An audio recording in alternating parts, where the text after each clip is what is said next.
I've been teaching real estate pre-licensing for well over 20 years, and I've had thousands of students come through my class. So let me tell you just a little bit about some of the mistakes that I see people making prior to taking the real estate test.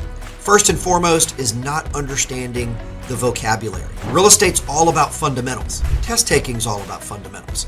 And so if you understand the baseline fundamental definitions, then you're more likely to be able to answer some of those questions. A lot of those questions are tricky. A lot of those questions are very wordy. Sometimes the answers are a little bit confusing. But if you know the fundamental definitions, and I've got 3 words that are in there, and I understand what the key definitions are of those 3 words, you're much more likely to get that answer correct as opposed to just trying to venture a guess. Most of the time you can narrow it down from 4 answers to 3 or 3 answers to 2, or maybe even select what the answer is. So fundamental definitions, whether it be note cards, whether it be through test questions, those things can really help out as well. Speaking of test questions, that's sort of the second point, practice test.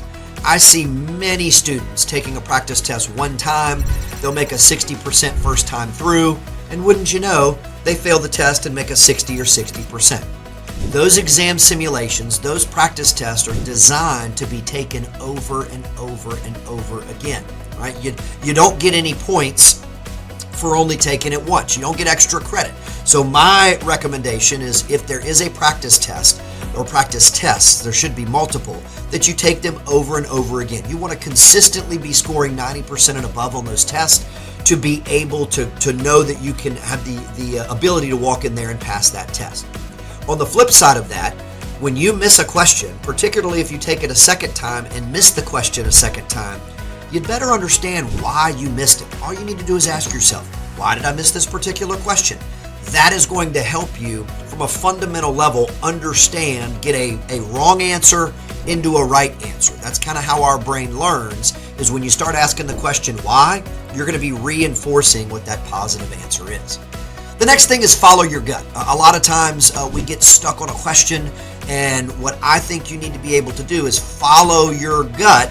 If I believe that B is the right answer and I put B, if you change your answer, you're going to be wrong more times than you're going to be right. So don't change your answer. Whatever your initial instinct is, that's what you need to go with. We have and it's scientifically versus, our subconscious brain processes information so much faster than our conscious brain.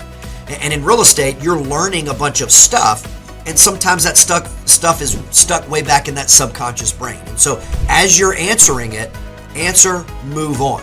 If you review what you missed, or actually are reviewing your test questions and changing answers, you're probably missing more than you're getting right. The last thing that I'll tell you is a little bit of a bonus. As you're taking those practice tests, your brain's going to wander. You're going to get tired. You're going to kind of yawn, right? And so what I would encourage you to do is write down what time. So we know what time we start, or at least write down the number.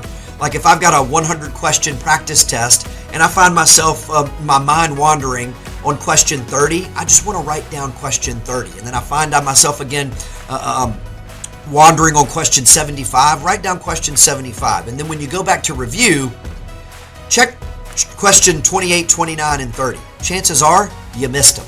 And chances are you go, why in the world did I miss that? It's because our brain gets tired. And so knowing about what question or about when in the test you get tired is a wonderful test-taking skill, because you've got plenty of time to take these tests.